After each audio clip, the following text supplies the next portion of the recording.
Hi guys, Mysterious Cat Island here. Welcome back to Let's Play Final Fantasy VI Advance. We're Mog! Isn't that cute? We just saved. Now, the problem with Mog is you can't look at his abilities, you can't look at his equipment, you can't look at his relics, nothing. Can't do anything with Mog. So, where we are now is where it's sort of an impasse. You've got 3 different scenarios you can go. You can really do them in any order. And there's a particular order I'm going to do them in. This is the order I'd recommend because of the way things fall. Terra and Edgar first, then Sabin, and then Locke. Terra and Edgar is a very easy route. Not going to take you very long. We'll probably get it done and Sabin started in this episode. Sabin is going to take you some time.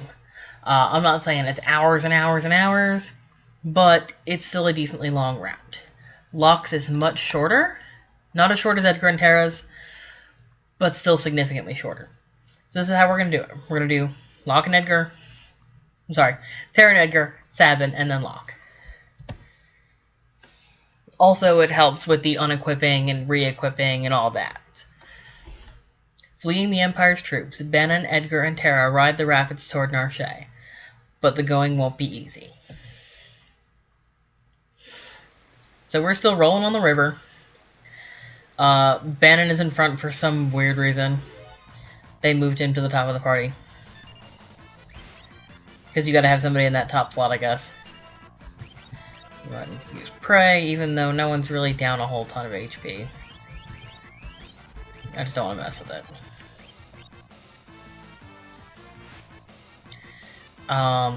Same techniques as before, fire and my auto crossbow. Good to go. All this is automated. I don't think you have to pick which way you want to go anymore. It sort of does it automatically. And another fight. So, kaboom! Cat, quit freaking out. Sorry, my cats are noisy. Hope they're not coming through on the capture. Alright. Back into another cave. Which fits you back out on the world map. We're going to put Terra back in lead. So. Now we just got to follow the curve of the path here.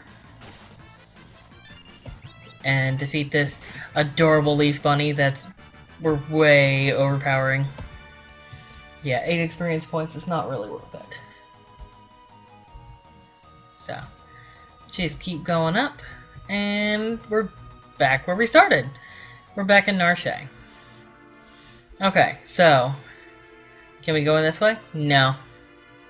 You cannot get in this way. They recognize you, they're not gonna let you in.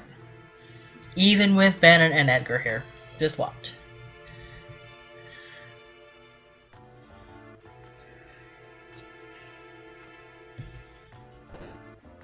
Oh!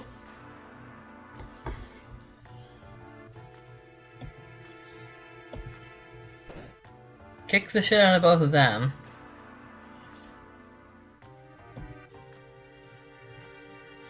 It's like they don't even have ears. It's like we don't even have ears, Edgar. Let's be honest. You're a man, too.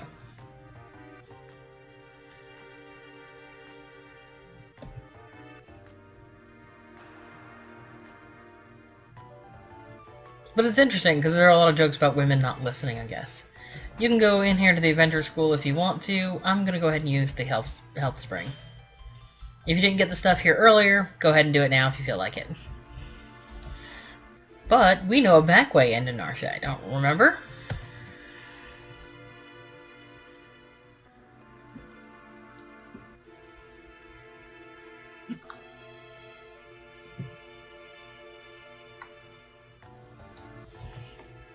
He fiddled with something.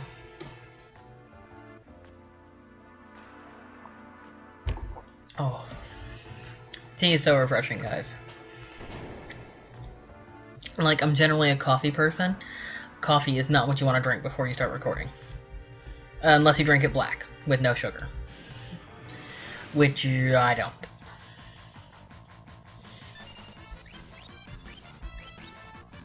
These guys are mostly pretty much the same. There are a couple of new enemies. Nothing you need to be worried about. Everything's easy. None of these guys even stand a chance. The pathway through here is pretty linear, just like a lot of the other early dungeons, which is good. Can't go down that way. Need to go up here. Don't think you can... Yeah, you can't take this over, it just leads to rock. So go this way. Back up and over, around and through. You remember how I mentioned in South Figaro, where if you leave some items be... the Caves of Nourish early on are the same. I didn't know that until this morning, when I was double checking any items I never found. So. Okay. So this is the puzzle. It's easy, you just gotta follow the light's path.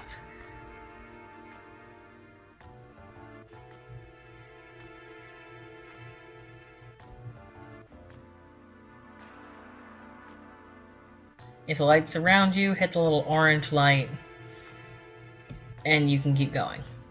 If you don't hit the little orange light, you'll get into a fight, you'll have to start back over.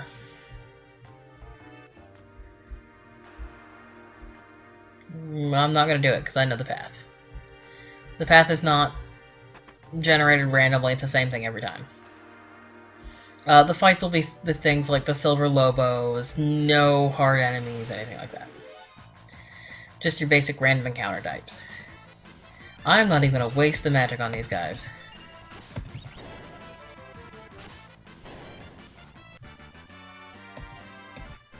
$15 experience points. Ugh, what a waste of my time.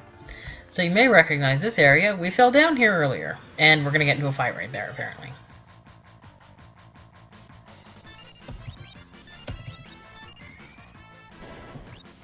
Ooh, Bannon hits pretty hard for a white mage. So, but we fell down here earlier, as Terra.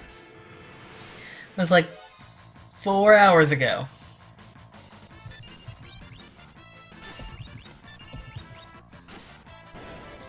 Just beat him up.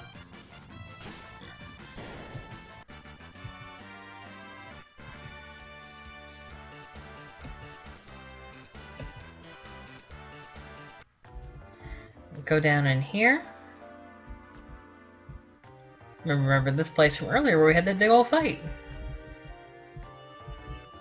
Where Locke and the Moogles protected Terra against the city guard, his monster, his mammoth. Ah, look at all these Moogles. They're so cute. I love the Moogle designs in this game. Love them. All of them just say Kupo. This one is supposed to be Monk, I believe. Can't really do anything with these guys right now, they're just sort of cute in here. But head back up this way. Down around, got a chest. Okay, the Rune Blade is for spellcasters. What it's gonna... See, the path closed now. We can't go back that way. This is where we were earlier, remember? We go up this way, we're gonna go back the way we came. The Rune Blade will up the attack and evasion of a character. The problem is, in order to do critical damage, it's going to draw from their MP pool. If that's the kind of thing you want, great. It'll probably be more useful later when it's actually not very useful.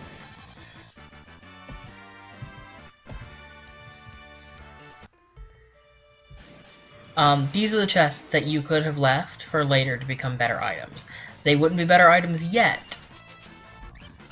but it's still something you could have done. I did not know that when I first came through this area, so it is what it is.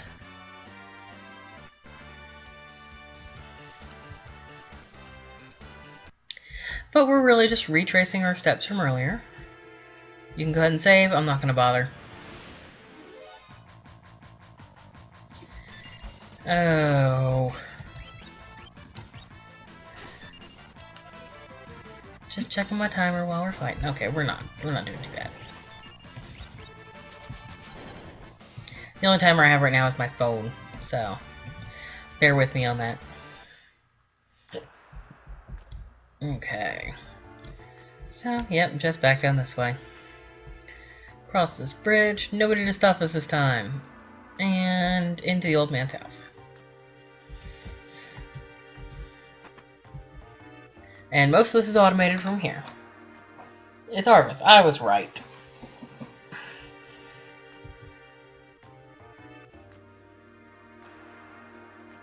Not so good.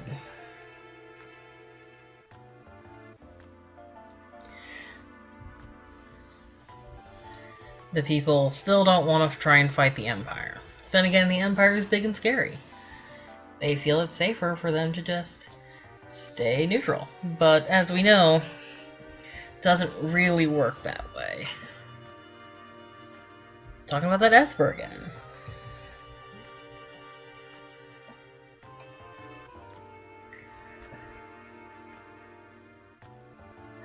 How? How could I? Sorry. It's like late.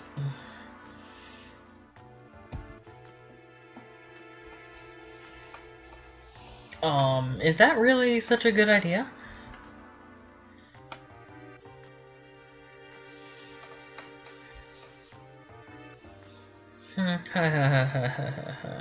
About that. Okay, and that's the end of Edgar Unlock's scenario. We are going to go ahead and continue with Sabin's scenario. It will be longer, significantly longer. I wouldn't be surprised if this scenario takes 2-3 episodes because of the length of it. Maybe I'm exaggerating, but it feels like it. So, oh, where did we land? Wow. The river took us a long way. Look at our dot on the map. Okay, so let's talk to this guy first. He is a traveling merchant.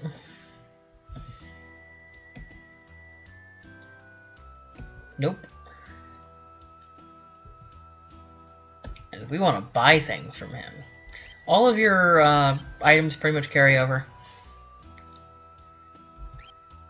I am going to get all of the shurikens I can carry. You'll see why here in just a few minutes. I don't really mess with the scrolls too much. And he'll leave. Hey, we recognize this guy, right? Like, Sabin doesn't, because Sabin wasn't with us, but... Ninja guy and dog.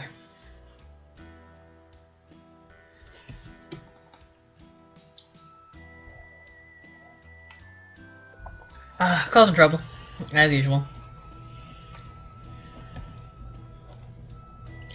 Well, we're finding out some more about the world. Doma is another kingdom, it seems like.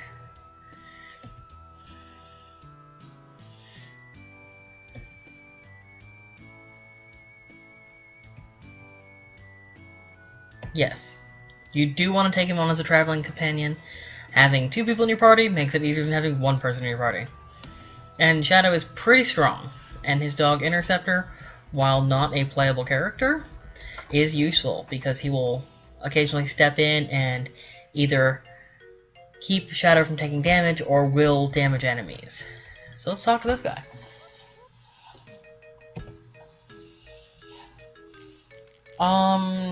No, Satin looks more like a bodybuilder. No, I wouldn't say that. Bodybuilders are all fake muscle. More like a weightlifter and less like a clockmaker to me. But you can't judge by appearances, right?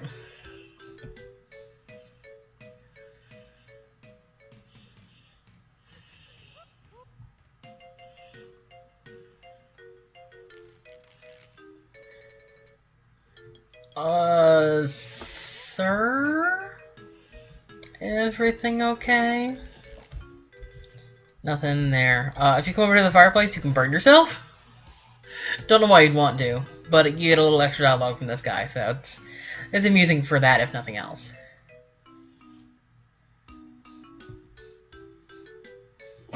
What's he rambling about? This guy is like cuckoo clocks.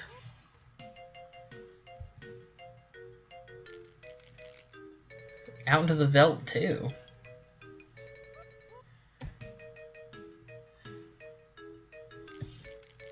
So, that guy doesn't have a whole lot to say right now. You do encounter him again later. But right now, he's just some crazy old man living in a house. Okay, so Shadow's special ability is Throw. See how Interceptor just showed up and took the damage for Shadow instead? He can do that. Throw ability, that's what I got all these shuriken for. He does a ton of damage. He can throw any weapon currently in your inventory. Be careful though, because you don't want to throw good weapons. Like your mithril knives and stuff that you get early on in the game, by all means throw them later, not a big deal. But I wouldn't go throwing things like the main gouge right now, because that's one of the better weapons for lock. So, throw is a great ability, just be careful. 420.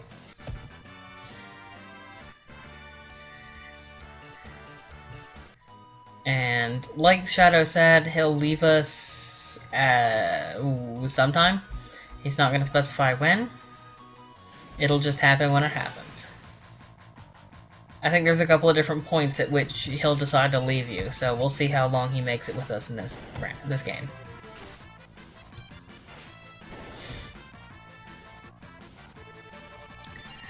Was